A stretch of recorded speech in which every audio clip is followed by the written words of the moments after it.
The number of people who have decided to think in terms of doom and gloom, you need to understand pessimism is a choice, and I'm a natural pessimist.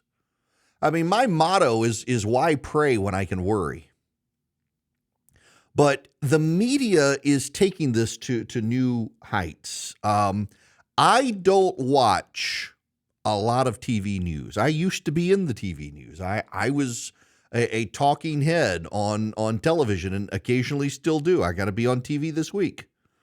Frankly, it's one reason I like News Nation, and particularly Leland Vittert's show on News Nation that I'm on regularly. It's one of the few shows that where I try to always say yes to it because one, I like him; he's a great guy, and two, the show it's not a doom and gloom show. It's just here's the news, not trying to build anxiety. I was kind of shocked this past week when we were on vacation with the news on in the background, just how anxiety-provoking it was by design. It was uncomfortable to be in the room with the news on at times because the news was designed to make you anxious, I think. So you keep coming back to see if the world really is coming to an end.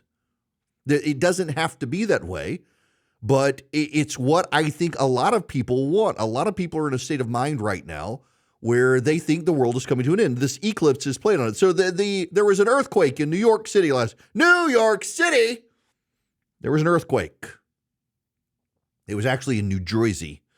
But it was felt all the way from Philadelphia to New York. My gosh. You know how when there's like 3 drops of rain in New York City, the entirety of the newscast for the day, wherever you are in the nation, is about it raining in New York or snow or whatever? Good Lord, the entirety of it. Oh my gosh, an earthquake in New York.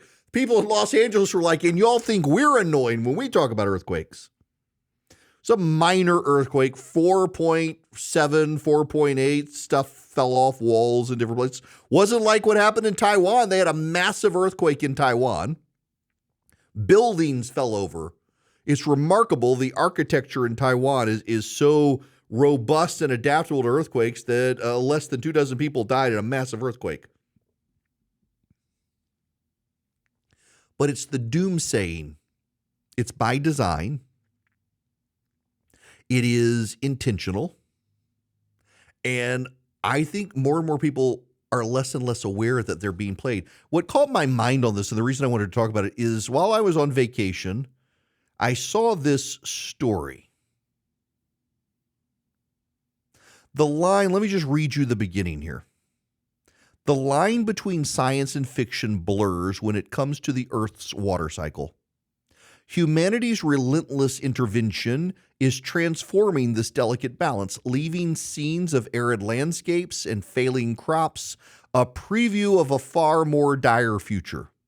Land development disrupts rainfall patterns. Desperation fuels experimentation with cloud seeding, bending the weather to human will.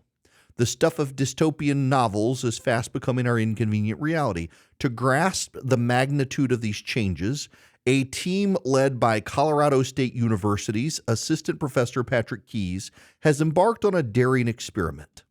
They've enlisted water scientists from around the globe to use the power of storytelling to create chilling visions of our potential futures.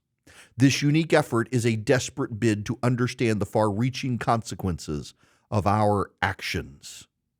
Their work, published in Global Sustainability, is a striking fusion of science and art. Vivid imagery accompanies tales spun in classic sci-fi style alongside unsettling first-person accounts. Yet there are not mere flights of fancy. They are grounded in hard scientific research, making them doubly disturbing. You get this, essentially, the scientists have hired writers to tell dystopian stories of what the world is going to be like in the future. Do you know a lot of newspapers, including the local one here, the Atlanta Journal, they have hired environmental writers who are funded by nonprofits, and these nonprofits are all about climate change. And so all of the doomsaying that you get in your local newspaper that's driving people to despair, and in some cases, frankly, suicide, is funded by global environmentalist nonprofits that are designed to scare the crap out of you about global warming and climate change. There was actually, during the earthquake last week, a New Jersey politician running for the Senate blamed climate change on an earthquake. That was the cause, climate change. The New York Times has this story. Can climate cafes help ease the anxiety of planetary crisis? No, I'm not making this up. In a small room in Lower Manhattan, a group of 8 New Yorkers sat in a circle, sharing kombucha. And their climate Here are fears. matches for Cumberbatch. What? Stop. No. Hush, Siri. Sorry, folks. Siri's gotten a little wild on me. In Champaign, Illinois, a psychotherapist facilitating a meeting for other therapists held up a branch of goldenrod, asking the half-dozen participants online to consider their connection to nature. In New York, they sat in a circle sharing kombucha and their climate fears against the backdrop of patterned rain and wailing sirens.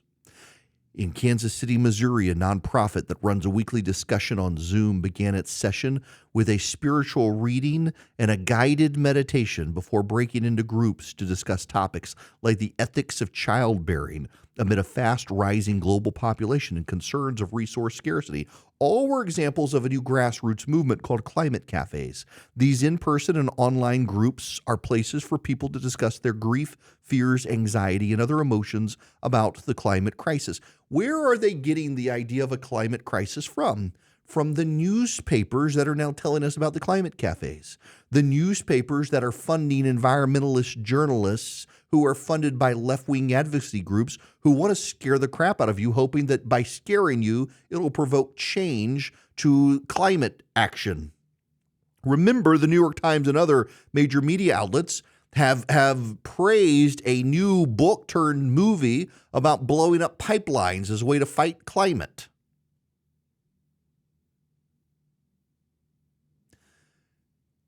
You are being scared by a media as a way to get you to tune in for ratings. It is driving people, particularly progressives, to violence, to sterilization, to suicide. The number of stories about this eclipse. An eclipse is a natural phenomenon. So, if you want to say there's a divine creator or something who wants to give us a sense of his divinity, putting the sun 400 times the distance of the earth as the moon, so that the moon, when it gets in front of the sun, appears to be the same size as the sun, so it can block out all the light and deliver this spectacle. There's one of your senses of maybe there is divinity there. Is this an accident, or is this by design the only planet in the solar system where this phenomenon is possible? But it's a naturally occurring phenomenon.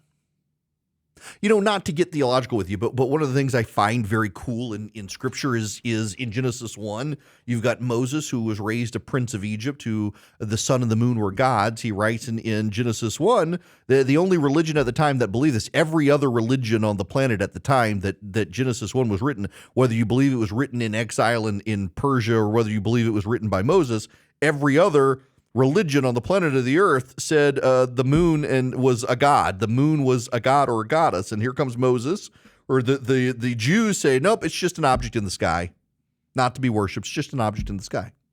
There was no panic and no freak out among those in the Jewish tradition because it was just the sun or the moon going in front of the sun. The Hindus, believe Krishna chopped off the head of one of the gods, and so what an eclipse is that other god is swallowing the moon, but because his head is chopped off, it comes out his neck a few minutes later after he swallowed it. The Hare Krishnas actually go inside and meditate and pray because they believe it's the end of the world. This is the environmentalist religion doing the same to us today in newspapers and on television freaking you out about the climate. Remember back in the early 2000s, it was the death of the bees. All of the bees were going to be wiped out. All the bees were going to be wiped out. The Vice President of the United States, Dick Cheney, was taking briefings on wiping out bees. There was this massive colony collapse. Everybody in the media was talking about it. People were driven to absolute panic. It was a sign of the end times.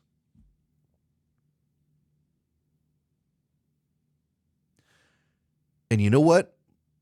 Last week, while I was on vacation, there was a big story about how there are now more bee colonies in this country than ever before. I thought they were going to be wiped out.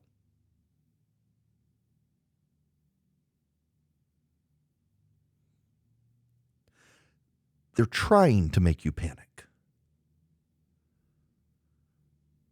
They're trying to make you panic.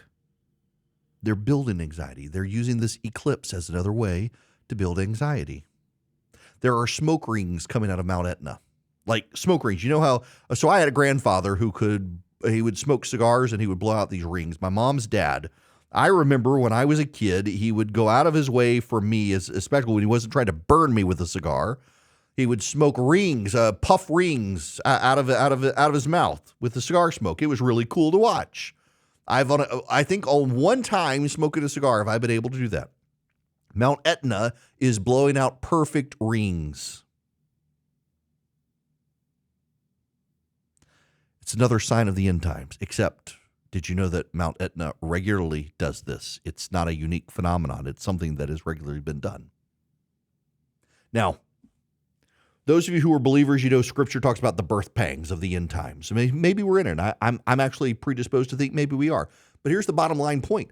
There's nothing you can do about any of this stuff. And the media that teaches you to hate capitalism undermines the ability of capitalism to find solutions for a lot of things like the bee colonies. We have way more bees now than we did, and we're no longer talking about the death of bee colonies because capitalism stepped in, and a lot of people realized it would be very profitable to solve the problem. We're seeing the same thing in the private sector. You've got Apple out there bragging about its net zero emissions with all the stuff it's done, putting solar panels everywhere. Surely the free market will come up with ways to solve these problems instead of having climate crisis cafes where people sit around drinking kombucha and screaming and crying. Now, for those of you, I see an email from a listener. Karen says it's kombucha, not kumbacha. I have to explain the inside joke. I can't find the audio, but I wanted to. I've got one of the. I'll find the audio. I'll play it at some point. But I got a woke hymnal piece that we played, and my old program director hated it. Everybody loved it except the old program director, so we didn't play it, but one of them was Kumbacha, my lord, Kumbacha, which is why I call it that. In any event, the media is trying to drive your anxiety to keep you coming back every day to see if the world has come to an end. We were going to have the collapse of bees, and now we've got more bees than we've ever had before. We're going to have the collapse of the world because of climate, and yet it's not happening. If anything, one of the upsides of it is progressive have decided to stop procreating, and so we'll be saved from progressivism eventually since none of them want to have kids anymore because of the climate crisis. That's not a bad thing necessarily, though it's sad for them. We got to stop freaking out. It's a choice for you to make. Are you going to be freaked out? It's a choice for you to make to be an existential terror driven to its end on a daily basis by what you consume in the media and what you consume online. And it's only getting worse. And you can make a choice to opt out of it. But I'm telling you, it is by design. And all you have to do is read the stories around this eclipse today that's beginning to happen nationwide and the fear porn that's out there of the media just trying to scare the snot out of you so you keep tuning back every day to see if the world has come to an end. The only thing I know for certain in this whole life is that you have no power on your own to end the world, but you can, on your own, have the power to improve it. It is your choice.